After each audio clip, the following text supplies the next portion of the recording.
mais quel bonheur mes assassins de vous retrouver pour ton épisode préféré du top et flop Étoile Rouge de Belgrade contre le Paris Saint-Germain. Et je vais répondre à une question. Avec cette mentalité, le Paris Saint-Germain peut-il gagner la Ligue des Champions? La réponse sera en fin de vidéo, donc je t'invite à rester jusqu'à la fin. Donc on va parler un peu des enjeux de ce match. Donc c'est très simple, le Paris Saint-Germain, s'ils gagnaient, vu qu'ils ont gagné, et ben voilà, ils sont qualifiés premiers du groupe.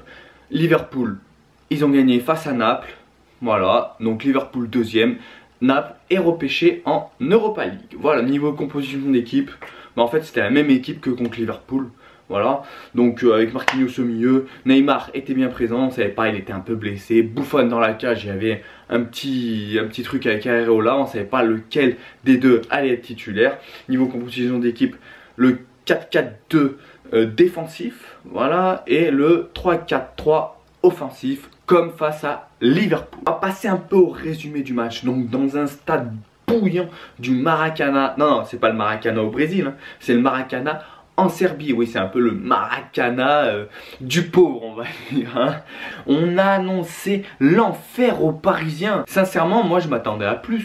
J'ai été assez déçu de cette équipe qui a quand même fait nul face à Naples et a gagné face à Liverpool. J'ai pas vu les matchs, apparemment c'était un hold-up contre Liverpool. Donc bon, voilà.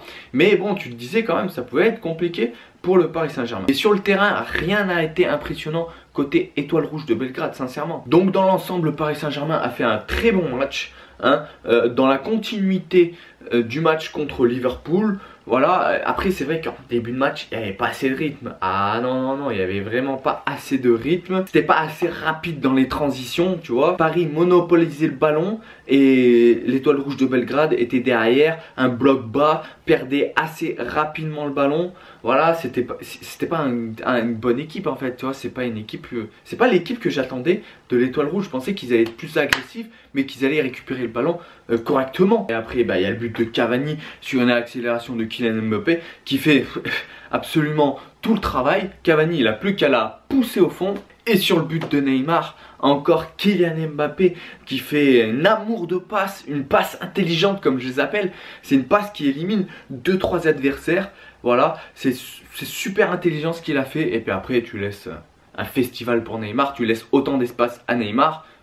Bah là c'est bon, c'est le carnaval de Rio après. Côté Étoile Rouge de Belgrade, ça a été très simple. Ça a été mettre des coups, râler après l'arbitre, essayer de provoquer les Parisiens, notamment Neymar. Une équipe coupée en deux tout le match, qui a poussé, c'est vrai, les 10 premières minutes de la deuxième mi-temps, ils ont poussé, ce qui leur a permis de marquer un but. Après sur le but, bah déjà c'est une perte de balle de Kylian Mbappé au milieu de terrain. Et puis il vient pas se replacer, hein. C'est dingue, hein, il perd le ballon, il va pas se replacer. Ensuite, il y a un centre, Thiago Silva, il veut la dévier. Mais juste derrière, il y a Kimpembe qui peut avoir le ballon facilement en lui parlant, en communiquant.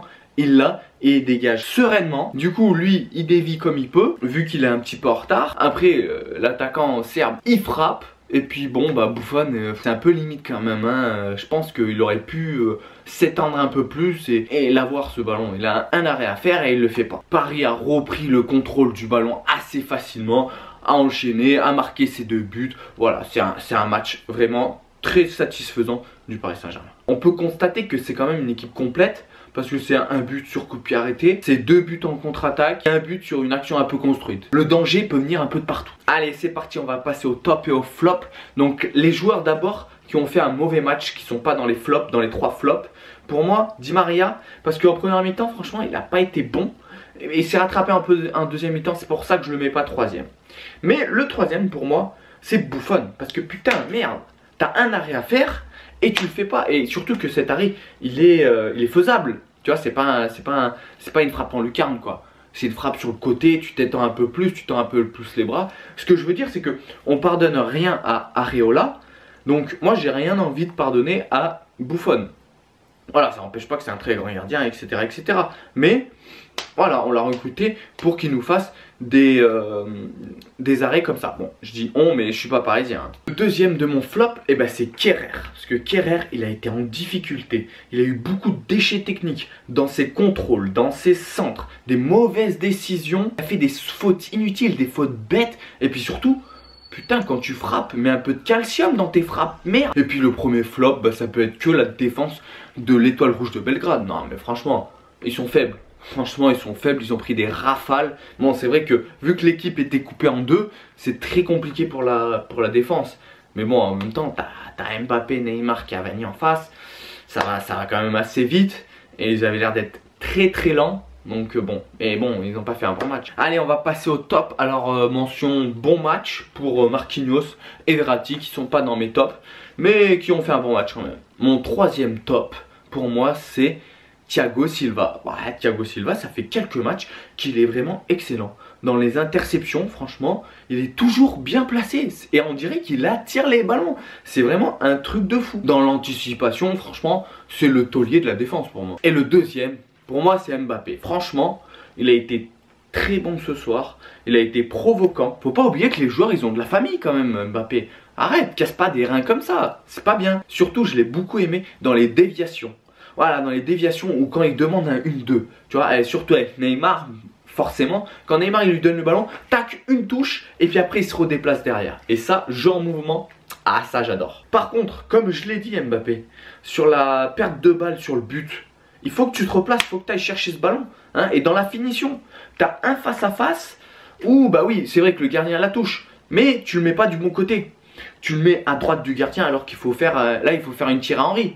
Eh oui, il faut faire une tire à Henry, terminé, petit filet, on n'en parle plus. Donc il faut qu'il progresse dans la finition. Et puis le numéro 1 de mon top, c'est Neymar. Bon, c'est vrai qu'il a été un peu timide en début de match, mais après, il a pris le jeu à son compte. Jeu simple. Ce qui est très intéressant, c'est qu'il fait des passes, alors qu'avant il était plus dribbleur. Maintenant, il fait des passes et vient s'appuyer sur des joueurs, et puis il propose derrière, tu vois. Il fait des 1-2. Et puis dans la passe, il est stratosphérique. Il n'est pas tombé dans le piège des adversaires. Ah bah non. Parce qu'ils ont fait que le provoquer.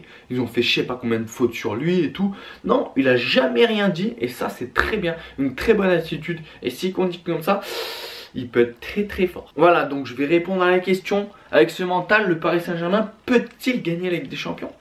Pourquoi pas? Pourquoi pas? Après c'est vrai qu'au milieu, Marquinhos qui redescend d'un cran et que Verratti reste tout seul au milieu de terrain pour organiser le jeu. Je me dis face à une grande équipe, un petit peu de pressing sur Verratti, ça peut les mettre en difficulté. Les autres années ils étaient bons en phase de poule où ils gagnaient contre le Barça, contre le machin. Et dès qu'ils arrivaient en huitième ou en quart, caca dans la culotte tout le temps. Est-ce que cette année, vu qu'ils ont eu plus de difficultés, est-ce que bon, ils ont peut-être appris de leurs erreurs aussi, c'est possible. Et puis après, ça dépendra aussi du tirage. S'ils se tapent le Barça ou le Real ou Manchester City en huitième, bah forcément ça va être plus compliqué.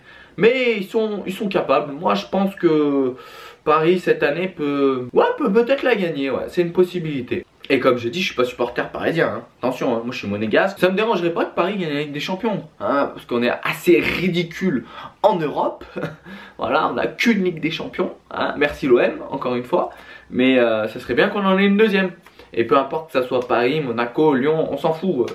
Là, il faut qu'on soit bon, quoi. J'ai envie d'avoir un bon championnat, moi. Et n'oubliez pas, on se retrouve demain pour un nouveau top et flop de Shakhtar Lyon. Donc j'espère que tu seras là demain 18 h. Voilà, donc je t'invite à aller mettre tes 3 tops et tes 3 flops en commentaire, d'aller voir dans la description, de t'abonner, partager, commenter et liker cette vidéo. C'était Raphaël pour vous, restez branchés. On est ensemble mes assassins et faites-moi rêver.